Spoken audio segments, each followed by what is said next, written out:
So for our side lying hip car, our goal is to get as much movement as we can from our hip joint, so our ball and socket joint, and try to limit movement in the rest of our body. To start off, I'm going to start laying down on my side. The leg that's on top is going to be the leg that is going to be the working side. Once I'm down on my side, I'm going to grab an object so I can help to create a little bit of tension. Here I'm using a wall ball, but you could use a bunch of pillows or some yoga blocks, doesn't really matter. Just something to give myself a big hug so I can create a little bit of stability in the rest of my body. From here, I'm going to start with my top leg so that my foot is flat against the ground. I'm going to think about pushing my knee up towards the ceiling as I drag my foot nice and high on the floor towards my chest. Once I'm here and I can't get any further with that knee towards my chest, I'm going to start to lift my knee up towards the ceiling. So I'm going to try to get as much hip abduction as I can.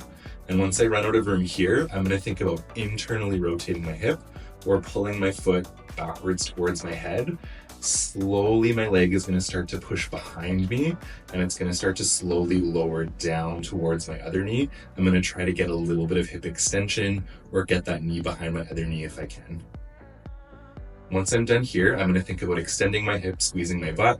I'm going to lift my knee and my foot up towards the ceiling together, trying to get as much range of motion as I can into this abducted position.